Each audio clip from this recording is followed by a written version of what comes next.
வாழ்க வளமுடன். எல்லாருக்கும் வணக்கங்க நண்பர்களே. இந்த பதிவில் நம்ம பார்க்கக்கூடியது விருச்சிக ராசி நண்பர்களுடைய முழுமையான வாழ்க்கை பலன்களை பற்றி தானுங்க. ஆதாரபூர்வமாக இந்த பதிவில் நம்ம பார்க்க போகிறோம்.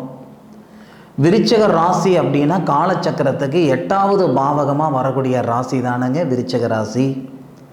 விருச்சிக ராசியில் வரக்கூடிய நட்சத்திரங்கள், முதல் நட்சத்திரம் விஷாகம் நட்சத்திரம் சொல்லக்கூடிய முருகப்பெருமான் அவதரித்த நட்சத்திரம். விஷாகம் நட்சத்திரம் 4வது பாதமும், பிறகு வரக்கூடிய மகாலட்சுமி அவதரித்த நட்சத்திரம் சொல்லக்கூடிய அனுசம் நட்சத்திரம் 4 பாதமும், அதன் பிறகு உச்சிஷ்ட கணபதி அவதரித்த நட்சத்திரம் சொல்லக்கூடிய கேட்டை நட்சத்திரம் 4 பாதம்.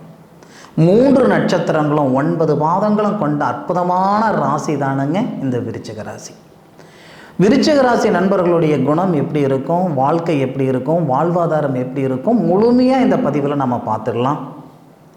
பொதுவாகவே விருச்சிக ராசி நண்பர்கள் ஆணாக இருந்தாலும் சரி, பெண்ணாக இருந்தாலும் சரி, தாம் வயசுக்கு மேலே உள்ளவங்க கிட்ட தான் சவகாசங்கள் அதிகமாக வச்சுக்கிடுவாங்களே தவிர, பழக்க வழக்கங்கள் அதிகமாக வச்சுக்கிடுவாங்களே தவிர, தாம் வயசுக்கு கீழே உள்ளவங்க கிட்ட ஜாஸ்தி பழக்க வழக்கங்கள் வச்சுக்கிட மாட்டாங்க. மற்றவங்க காசு பணம் வச்சுக்கிட்டும் ஒரு காரியம் செய்ய முடியலைன்னாலும், இவங்க காசு பணமே இல்லைனாலும் ஒரு செயல் செஞ்சு கொடுவாங்க. அற்புதமான திறன் கொண்ட ஒரு ராசி தானுங்க இந்த விருச்சிக ராசி. விருச்சிக ராசியாதிபதி செவ்வாய். ராசியாதிபதி செவ்வாவா இருக்கிறதுனால இயற்கையாகவே விவசாயம், அதுபோக மனசால மேலே ரொம்ப பிரியம், பாரம்பரியத்தை அதிகமாக மதிக்கக்கூடியவங்களாக இருப்பாங்க இந்த விருச்சிக ராசியில் பிறந்த நண்பர்கள். ஆணாக இருந்தாலும் சரி, பெண்ணாக இருந்தாலும் சரி, தாத்தா வாழ்ந்த வீடு அப்படின்னா அது பொக்கிஷமாக அது அப்படியே இருக்கட்டுங்க. அது இடிக்கவும் வேண்டாம், அது வேற மாதிரி இடிச்சு போட்டு வேற கட்ட வேண்டாம், வேணும்னா அதை புதுப்பிச்சு வச்சுக்கலாங்க. அந்த பாரம்பரியத்தை நேசிக்கிறவங்களாகவும் பாரம்பரியத்தை ரொம்பவே மதிக்கக்கூடியவங்களாகவும் இந்த விருச்சிக ராசியில் பிறந்தவங்க நிச்சயம் வருவாங்க. அதுபோக மனசாலுக்கு கொடுக்கக்கூடிய முக்கியத்துவம் நிச்சயமாக காசு பணத்துக்கு தர மாட்டாங்க. தாங்கிட்ட இல்லைனாலும் பக்கத்தில் கடன் வாங்கியாவது கொடுக்கணும் அப்படின்ற ஒரு எண்ணங்கள் அதிகமாக இருக்கும். இந்த மாதிரிங்க ஒரு கல்யாணம் வச்சுருக்கிறேனுங்க, பொண்ணுக்கு கல்யாணம் வச்சுருக்கிறேனுங்க, பையனுக்கு கல்யாணம் வச்சுருக்கிறேனுங்க, இந்த மாதிரி ஒரு 1,00,000 ரூபாய் எங்கேயாவது வாங்கி கொடுங்க, இல்லை கையில் இருந்தால் கொடுங்கன்னா, கையில் இல்லைங்க வேறு பக்கம் வாங்கி கொடுக்குறேன்னு சொல்லக்கூடிய தன்மை இந்த விருச்சிக ராசி நண்பர்களுக்கு நிறையவே இருக்கும். கொடுத்த பணம் வாங்குறதுக்கெல்லாம் விருச்சிக ராசி நண்பர்கள் லாக்கிப்பட மாட்டீங்க, ஆனால் கொடுக்கறதுக்கு லாக்கிப்படுவீங்க. அதுபோக விருச்சிக ராசி நண்பர்களுக்கு தனஸ்தானாதிபதியாக வரக்கூடியவர் குரு. செவ்வாவுடைய வீட்டுக்கு, விருச்சிக ராசி செவ்வாவுடைய வீட்டுக்கு குரு தனஸ்தானாதிபதியாக வராரு. அதே மாதிரி குருவுடைய வீடு மீனம் வருது இல்லைங்களா, குருவுடைய வீட்டுக்கு செவ்வாய் தனஸ்தானாதிபதியாக வருவார். விருச்சிக ராசி நண்பர்களுக்கு குரு பகவான் தனஸ்தானாதிபதி, புத்திரஸ்தானாதிபதி. அதே மாதிரி குரு பகவானுடைய வீடான மீன ராசிக்கு செவ்வாய் தனஸ்தானாதிபதி, புத்திரஸ்தானாதிபதி. அப்போ சுகவாசியாக வாழக்கூடிய அமைப்புகள், அனுகூலம் இந்த விருச்சிக ராசி நண்பர்களுக்கு நிறையவே இருக்கு. சொந்தம் பந்தம் பார்க்கல, அண்ணன் தம்பி பார்க்கல, அக்கா தங்கச்சி பார்க்கல, மாமா மச்சான் பார்க்கல அப்படின்னாலும் எல்லாரையும் பார்க்கக்கூடிய இடத்துல, எல்லாருக்கும் கொடுக்கக்கூடிய இடத்துல இந்த விருச்சிக ராசி நண்பர்கள் இருப்பீங்க. அதில் எந்த விதமான ஒரு மாற்று கருத்தும் கிடையாது.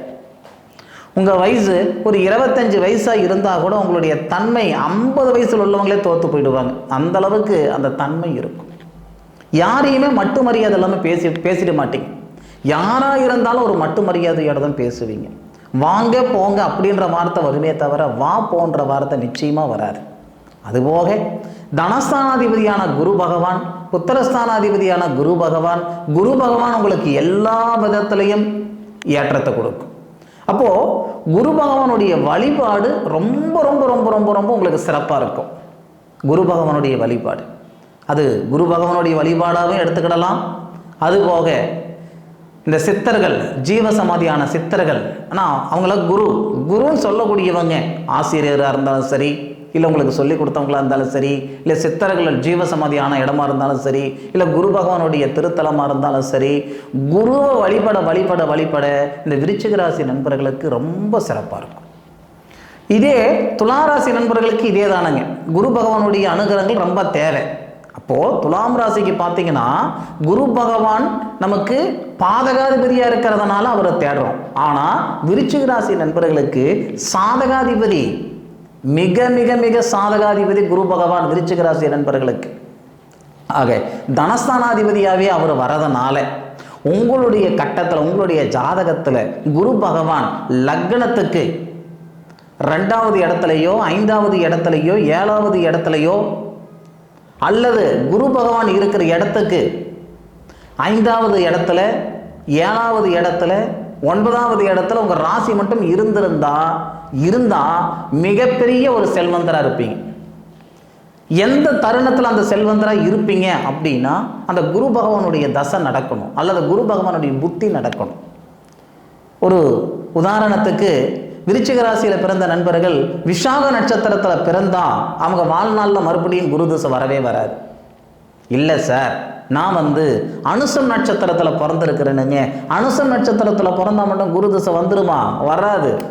ஏன்னா 120 வருஷம். அனுசம் நட்சத்திரம்னா சனி திசை. அந்த 9 திசை வரணும்னா 120 வருடங்கள் ஆகும். இன்னைக்கு சாப்பிட்ற சாப்பாட்டுக்கு யாரும் 60 தாண்ட மாட்டேன்றோம். பின்னணி இப்படி நமக்கு 120 வருஷம். அப்போது புதனுடைய திசை அப்படின்னு சொல்லக்கூடிய அந்த கேட்டை நட்சத்திரத்தில் பிறந்த நண்பர்களுக்கு குரு திசை கொஞ்சம் டச் பண்ணலாம். எப்போ? 65-70 வருஷத்தில். பொதுவாகவே விருச்சிக ராசியில் பிறந்த நண்பர்களுக்கு குருவுடைய திசை குரு திசை அனுபவிக்கிறது ரொம்ப கம்மி. மற்ற திசையில் இப்போ செவ்வாவுடைய திசையில் குருவுடைய புத்தி வருதுன்னு வச்சுக்கோங்களேன், பிரமாதமாக இருப்பீங்க. அதே சனியுடைய திசையில் குருவுடைய புத்தி வந்தால், சனிக்கும் குருவும் வேறுபாடாக இருந்தால் கூட இந்த விருச்சிக ராசி நண்பர்களுக்கு சிறப்பாக இருக்கும். சனியுடைய திசை சுபஸ்தானாதிபதி திசையில் தனஸ்தானாதிபதினு சொல்லக்கூடிய குருவுடைய புத்தி வந்தால் பிரமாதமாக இருக்கும். சரி, குரு பகவான் வழிபாடு உங்களுக்கு ரொம்ப சாதகத்தை கொடுக்கும். அதே மாதிரி 3வது பாவகமாக வரக்கூடிய இந்த 2வது பாவகத்தில் இன்னொரு விஷயம் சொல்லிடுறேனுங்க, சொத்து பத்து. இது எப்படின்னா அப்பா சம்பாரிச்சு கொடுக்குறாரோ இல்லை தாத்தா சம்பாரிச்சு கொடுக்குறாரோ இதெல்லாம் அப்பாற்பட்ட விஷயம். ஒரு கிரவுண்ட் இடம் வாங்கணும்னு போனீங்கன்னா அந்த இடத்துல 3 கிரவுண்ட் இடம் வாங்குவீங்க.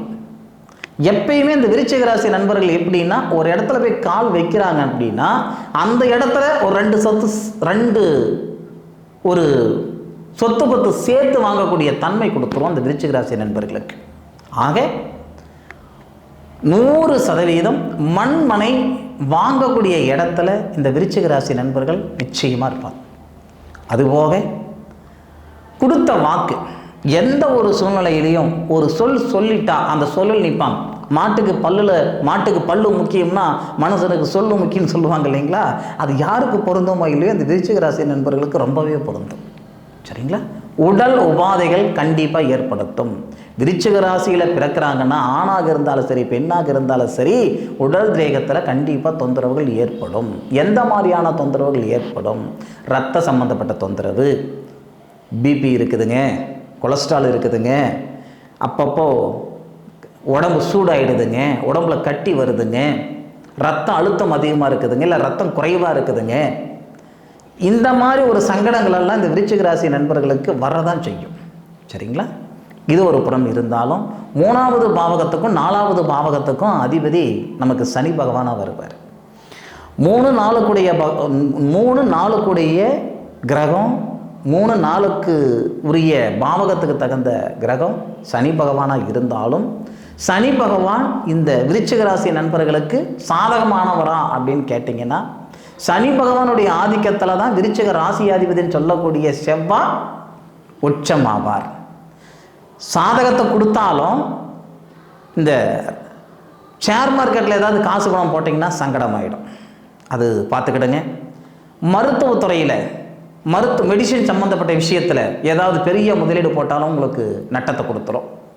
அதுபோக இந்த திரவியம்னா அதில் வாசனை திரவியம் இருக்குதுங்க. அதே மாதிரி இந்த ஆசிடு இந்த மாதிரி திரவியங்கள்லாம் இருக்குது. இதெல்லாம் உங்களுக்கு அந்த லிக்யூடு சம்மந்தப்பட்டதெல்லாம் பெருசாக உங்களுக்கு செட் ஆகாது இந்த விருச்சிக ராசி நண்பர்களுக்கு. அதாவது ஒரு மல்லிகை கடை வச்சிருக்கிறேனுங்க, அரிசி பருப்பு போகிற மாதிரி எனக்கு என்ன போக மாட்டேங்குதுங்கன்னா நிச்சயமாக போகாது. சரிங்களா? இந்த விருச்சிக ராசி நண்பர்களுக்கு இந்த ஒரு சமாச்சாரம் கொஞ்சம் கம்மியாக தான் இருக்கும். அதே மாதிரி 4வது பாவகத்துக்கு அதிபதி நமக்கு சனி பகவானாக வருவதால் வாகனத்துக்கு பஞ்சம் கிடையாதுங்க. விருச்சிக ராசியில் பிறந்தவங்களுக்கு வீட்டில் ஒரு வாகனம் இருக்குது அப்படின்னா ஒன்றுக்கு மேற்பட்ட வாகனங்கள் இருக்கும். பைக் இருந்தாலும் ஒரு பைக் இருக்குது, இன்னொரு பைக்கு வாங்குவாங்க. கார் இருந்தாலும் ஒரு கார் இருக்குது, இன்னொரு கார் வாங்குறதுக்கு திட்டம் போடுவாங்க. இந்த அமைப்புகள் எல்லாமே இந்த விருச்சிக ராசி நண்பர்களுக்கு கொஞ்சம் அதிகமாகவே இருக்கும். அதுபோக புத்திரஸ்தானாதிபதியாக வரக்கூடியவரும் தனஸ்தானாதிபதியாக வரக்கூடியவரும் குரு பகவான் தான். புத்திர பாக்கியத்துக்கெல்லாம் ஒன்றும் சங்கடங்கள் வராதுங்க. விருச்சிக ராசியில் பிறந்தவங்க 100%ல் ஒரு 5% 6% தான் குழந்தை பாக்கியத்தில் பாதிப்பு ஏற்படுமே தவிர மீதி 94% 95% குழந்தை பாக்கியத்தில் பாதிப்பே இருக்காது. எப்படி இருந்தாலும் குழந்தை பாக்கியம் கொடுத்துரும். சரிங்களா? அதுபோக 6வது பாவகத்தில் இப்படி சொல்லலாம் நீங்கள், சார் அது எப்படி சார் எப்படி இருந்தாலும் குழந்தை பாக்கியம் கொடுத்துருன்னு சொல்கிறீங்க, உடம்புல இந்த மாதிரி ஒரு தொந்தரவு இருக்குது அப்படின்னா நல்ல ஒரு விஷயம் புரிஞ்சுக்கிடுங்க. இந்த பிரபஞ்சத்துக்கு மீறிய ஒரு சக்தி எதுவுமே கிடையாது. நார்மலாக இருக்குதுங்க, நல்லா இருக்குதுன்னு தொந்தரவே இல்லை, 3 மாதம் 4 மாதத்தில் குழந்தை பாக்கியம் கொடுத்துரும், கருத்தரிச்சிருன்னு சொன்னவங்களுக்கு 5 வருஷம் ஆகியும் குழந்தை பாக்கியம் கருத்தரிக்காமல் இருக்கிறத நம்ம பார்த்துருக்கோம். உங்களுக்கு குழந்தையே நிற்காதுங்க, வாய்ப்பே இல்லைங்க அப்படின்னு சொன்னவங்க 3 மாதத்தில் குழந்தை நின்னதை நம்ம பார்த்துருக்கோம். சரியா? இது பிரபஞ்சத்துக்கு மீறிய ஒரு சக்தி கிடையாது. விருச்சிக ராசி நண்பர்களுக்கு 99% பார்த்தீங்கன்னா குழந்தை பாக்கியத்தில் பெருசாக தடை இருக்காது. தடை இருந்தாலும் காலமே சரி செய்துக்கும். நம்ம உடலே மருத்துவர் அப்படின்னு நம்ம சொல்லுவோம். இந்த மாதிரி காலமே 100% அது சரிப்படுத்திக்கிடும். பூர்வீகம் செட் ஆகுமா? நான் முதலையே சொல்லிவிட்டேனுங்க. அதாவது பாரம்பரியத்தை மேலே நிறைய பற்றுதல் இருக்கக்கூடியவங்களாக இருப்பாங்க இந்த விருச்சிக ராசி நண்பர்கள். இன்னைக்கு இருக்கிற காலகட்டத்தில் தாய் தகப்பனை கூட பார்க்காதவங்க நிறைய பேர் இருக்காங்க. ஆனால் இந்த விருச்சிக ராசியில் பிறந்தவங்க தன்னுடைய தாத்தா பாட்டியை முதல்ல கொண்டு கையில் தாங்குவாங்க. 4 காசு இருந்தால் வந்த பாதை தெரியாதுன்னு சொல்லுவாங்க. சில பேர் இருக்காங்க. ஆனால் எந்த இடத்துக்கு போனாலும், எந்த எல்லைக்கு போனாலும், எந்த சூழ்நிலைக்கு போனாலும் வந்த நிலை மாறாமல் இருக்கக்கூடியவங்க இந்த விருச்சிக ராசி நண்பர்கள். இந்த விருச்சிக ராசி நண்பர்களும் அதே மாதிரி தானுங்க. இந்த பக்கம் மிதுன ராசியில் பிறந்தவங்களும் அதே மாதிரி தான். என் நிலைக்கு போனாலும் வந்த நிலை மாறவே மாட்டாங்க. அப்போ நமக்கு 5வது பாவகத்துக்கு அதிபதி சிறப்பாக இருப்பார். தாத்தா பாட்டி, தாத்தா கூட பிறந்தவங்க, பாட்டி கூட பிறந்தவங்க, அப்பாரு கூட பிறந்தவங்க, அம்மாரு கூட பிறந்தவங்க எல்லாரையுமே அரவணைச்சிட்டு போகக்கூடிய குணம் இந்த விருச்சிக ராசி நண்பர்களுக்கு உண்மையிலே ரொம்ப ரொம்ப அதிகமாக இருக்கும். விருச்சிக ராசி நண்பர்களை திருமணம் பண்ணிக்கிறவங்க கொடுத்து வச்சவங்களா இருப்பாங்க. விருச்சிக ராசியில் ஒரு ஆண் பிறந்திருக்கிறார் அப்படின்னா, ஒரு பெண் திருமணம் பண்ணிக்கிறாங்க அப்படின்னா கையில் வச்சு தாங்குவாங்க. அதே மாதிரி விருச்சிக ராசி பெண்ணை ஒரு ஆண் திருமணம் பண்ணிக்கிறாங்கன்னா அந்த ஆணுடைய குடும்பத்தை கையில் வச்சு அந்த அம்மா தாங்கிக்குவாங்க. இதில் இன்னொரு விஷயம், ரோஷம் ரொம்ப அதிகம். அது ரோஷம் சொல்ல முடியாது, அது எப்படி சொல்லலாம்னா ஒரு வீரியம். ஏன்னா விருச்சிக ராசி அப்படின்னாவே கருந்தேல். அப்போது ஒரு வார்த்தை ஒருத்தர் தப்பாக பேசிட்டா எப்பயுமே அவங்க மூஞ்சில் முழிக்க மாட்டாங்க. எல்லாரையும் அரவணைச்சு போகிறது ரைட்டு, ஆனாலும் போகாத இடத்துக்கு போனேன்னு பேர் வந்துருச்சுன்னா அவங்க பக்கமே தலை வச்சு படுக்க மாட்டீங்க. செய்யாத தப்பு செஞ்சிட்டேன் அப்படின்னு சொல்லிட்டாங்கன்னா ஜென்மத்துக்கு அவங்க மூஞ்சில் முழிக்க மாட்டீங்க. இந்த மாதிரி ஒரு குணம் நிறையவே இருக்கும். கோபதாபங்கள் எடுத்துக்கிட்டிங்கன்னா 12 ராசியிலையும் ரொம்ப ரொம்ப அதிகமாக வரக்கூடிய ராசி சிம்ம ராசி நண்பர்களை விட அதிகமாக கோபம் வரக்கூடியது இந்த விருச்சிக ராசி நண்பர்களுக்கு தான். அது ஒரு புறம் இருக்கட்டும். 6வது பாவகமாக நமக்கு செவ்வாய் வருவார். நான் முதல்ல சொன்னேன், உங்களுக்கு நல்லது செய்கிறதுக்கு 4 பேர் இருக்கிறாங்கன்னா கெட்டது செய்கிறதுக்கு 40 பேர் இருப்பாங்க. முடிஞ்ச அளவுக்கு கள்ளங்கபடம் இல்லாமல் இருக்காதீங்க, சூதுவாதம் இல்லாமல் இருக்காதீங்க. எதுவாக இருந்தாலும் மனசுக்குள்ளே வச்சுக்கிடுங்க. இந்த மாதத்துக்கு ஒரு 40,000 ரூபாய் சம்பாரித்தேன் அப்படின்னா ஓப்பனாக சொல்லிவிடுவீங்க. ஆமாங்க, இந்த மாதம் 40,000 ரூபாய் சம்பாரிச்சனுங்க, 50,000 ரூபாய் சம்பாரிச்சனுங்க, என் கையில் இத்தனை ரூபாய் வச்சுருக்கிறேனுங்க அப்படின்னு ஓப்பனாக சொல்லுவீங்க. அது தயவு செய்து கொஞ்சம் பார்த்து சூதானமாக இருந்துக்கிடுங்க. நிச்சயமாக விருச்சிக ராசி நண்பர்களுக்கு நல்லது செய்கிறதுக்கு 10 பேர் இருக்கிறாங்கன்னா கெட்டது செய்கிறதுக்கு 15 பேர் இருப்பாங்க. அது மட்டும் மனசில் வச்சுக்கிடுங்க. 7வது பாவகத்துக்கு அதிபதியாக நமக்கு சுக்கிரன் வருவார். 7க்கும் 12 கூடையவராக சுக்கிரன் வருவார். அதாவது திருமண ஸ்தானாதிபதி அப்படின்னு சொல்லக்கூடிய கிரகமும் சுக்கிரன், ஐன சுகஸ்தானாதிபதி அப்படின்னு சொல்லக்கூடியவரும் சுக்கிரன். விருச்சிக ராசி நண்பர்கள் மாதிரி உண்மையாக காதலிக்கிறதுக்கு சத்தியமாக இன்னொருத்தரால் முடியாது. அப்படின்னா மற்றவங்களாம் பொய்யா காதலிக்கிறாங்களா சார்? அப்படி சொல்ல வரலைங்க. அவ்வளோ உண்மைத்துவம் இருக்கும். அது பொண்ணாக இருந்தாலும் சரி, ஆணாக இருந்தாலும் சரி, ஒருத்தர் மேலே ஆசைப்பட்டுட்டாங்க, காதலிக்கிறாங்க அப்படின்னா அவங்க வாழ்னா அவங்களோட வாழுமே, இல்லைன்னா செத்து போயிடுவேன், அந்த மாதிரி சொல்லக்கூடியவங்களா இருப்பாங்க. ஆனால் கடைசி வரைக்கும் அவங்களே நினச்சி அவங்கள தான் திருமணம் பண்ணுற மாதிரி ஒரு சூழ்நிலைகள் இருக்கும். அந்த அளவுக்கு ஒரு ஒரு ஒரு இது இந்த விருச்சிக ராசி நண்பர்களுக்கு அதிகமாக இருக்கும். சரிங்களா? சப்போஸ் விருச்சிக ராசி நண்பர்கள் அதாவது கல்யாணம் பண்ணுறாங்க அப்படின்னா இந்த கேட்டை நட்சத்திரம் அப்படின்னு சொல்லுவாங்க. அதெல்லாம் ஒன்றும் கிடையாது. கேட்டையில் பிறந்தா கோட்டையாளன்னு சொல்லுவாங்க. அது ஆணாக இருந்தாலும் சரி, பெண்ணாக இருந்தாலும் சரி. விருச்சிக ராசி நண்பர்களை திருமணம் பண்ணிக்கிறது உண்மையிலேயே பிராப்தம் வேணும். சரிங்களா? அந்த மாதிரி காதலிக்கிறதுக்கும் பார்த்தீங்கன்னா ரொம்ப அந்த காதலுக்கும் முக்கியத்துவம் ரொம்ப அதிகமாக கொடுக்கக்கூடியவங்க அந்த விருச்சிக ராசி நண்பர்களாக இருப்பாங்க. மன வாழ்க்கை சிறப்பாக இருக்கும். ஏதோ 100ல் 1 2 தான் மன வாழ்க்கையில் ஒரு சில சங்கடங்களை கொடுத்துருக்குமே தவிர பாக்கி 80% 85% அந்த விருச்சிக ராசி நண்பர்களுக்கு மன வாழ்க்கை நல்லாவே இருக்கும். அது ஒன்றும் சங்கடமாக இருக்காது. 8வது பாவகத்துக்கு அதிபதியாக நமக்கு புதன் வருவார். 8வது பாவகத்துக்கு அதிபதி நமக்கு புதன் வரார் அப்படின்னா புதன் அலிகிரகம் அப்படின்னு சொல்லுவாங்க. ஒரு சில நண்பர்களுக்கு, விருச்சிக ராசியில் பிறந்த நண்பர்களுக்கு தன்னுடைய நண்பர்களால் பாதகம் ஏற்படும். நாம் தான் கறந்ததெல்லாம் பால், வெளுத்ததெல்லாம் தண்ணி நினைக்கிறவே. அதனால் தன்னுடைய நண்பர்களால் விருச்சிக ராசி நண்பர்களுக்கு நிச்சயமாக பாதகமான ஒரு சூழ்நிலை ஏற்பட்டுடும். 2 பேர் ஏதாவது சேர்ந்து பிஸ்னஸ் பண்ணலாம் சார் அப்படின்னு ஏதாவது பண்ணாலோ, அல்லது நண்பர்கள்கிட்ட காசு பணம் கொடுத்து வச்சுருந்தாலோ, ஏதாவது ஒரு வகையில் கொஞ்சம் சங்கடம் ஏற்படுதுன்னா நிச்சயமாக நண்பர்களால் அதிகமான சங்கடங்கள் கொடுத்துரும். 9வது பாவகத்துக்கு அதிபதியாக நமக்கு சந்திரன் வருவார். அப்போது தொழில் ஸ்தானம் எந்த மாதிரி இருக்கும் அப்படின்னா 10 குடையவன் நமக்கு சூரியன், 9 குடையவன் நமக்கு சந்திரன். பூர்வீக தொழில் செய்யக்கூடியவங்களா இருப்பாங்க. நிறைய விருச்சிக ராசி நண்பர்கள் பார்த்தீங்கன்னா பூர்வீக தொழில், அப்பாவுடைய தொழில், தாத்தாவுடைய தொழில் நான் செய்கிறேனுங்க, பரம்பரை தொழில் நான் செய்கிறேனுங்க. PhD வரைக்கும் படிச்சிருப்பாங்க, MPhil வரைக்கும் முடிச்சிருப்பாங்க. ஆனால் அவங்க படித்ததுக்கும் செய்கிற வேலைக்கு சம்மதமே இல்லாமல் எனக்கு இது திருப்தி இருக்குதுங்க, 10,000 ரூபாய் சம்பாதிச்சாலும் எனக்கு திருப்தி இருக்குதுங்க, நான் படித்த படிப்புக்கு 1,00,000 ரூபாய் நான் சம்பாதிப்பேனுங்க, 1,00,000 ரூபாய் எனக்கு வேண்டாம், எனக்கு 10,000 ரூபாய் போதுமானது, எனக்கு திருப்தி இருக்குன்னு சொல்லக்கூடிய ஒரு தன்மையை கொண்டவங்க இந்த விருச்சிக ராசி நண்பர்கள். அதுபோக உண்மையிலேயே சொல்லணும்னா தொழில் ஸ்தானாதிபதி சூரிய பகவானாக வர்றதுக்கு ஒரு பிராப்தம் இருக்கணும். அந்த விருச்சிக ராசி நண்பர்களுக்கு மட்டுமே தொழில் ஸ்தானாதிபதி சூரிய பகவானாக வருவார். இன்றைக்கி நிறைய காவல்துறையில் இருக்கிறவங்க, நிறைய இராணுவத்துறையில் இருக்கிறவங்க, ஏன் போக்குவரத்து துறையில் இருக்கிறவங்க இந்த விருச்சிக ராசியில் நிறைய பேர் இருப்பாங்க. ஏதாவது ஒரு வகையில் சமூகத்துக்காக கொஞ்சம் பாடுபடக்கூடிய நண்பர்களாக இந்த விருச்சிக ராசி நண்பர்கள் அதிகமாக இருப்பாங்க. இந்த சோசியல் சர்வீஸ், சமூக ஆய்வாளர்கள் இந்த விருச்சிக ராசியில் அதிகமாக இருப்பாங்க. சோசியல் சர்வீஸ் பண்ணக்கூடியவங்களெல்லாம் நிறைய பேர் இருப்பாங்க. அதே மாதிரி இந்த ட்ரஸ்ட் வச்சு நடத்துகிறவங்க, ஆசிரமங்கள் வச்சு நடத்துகிறவங்க, இதெல்லாம் விருச்சிக ராசி நண்பர்கள் நிறைய பேர் இருப்பாங்க. அதுபோக அரசாங்க ரீதியாக இந்த விருச்சிக ராசி நண்பர்களுக்கு ஒரு சப்போர்ட் இருக்கும்.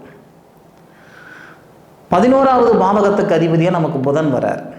ஒரு சில விருச்சிக ராசி நண்பர்கள் தன்னுடைய தாய் மாமனுடைய சப்போர்ட் அதிகமாக இருக்கும்.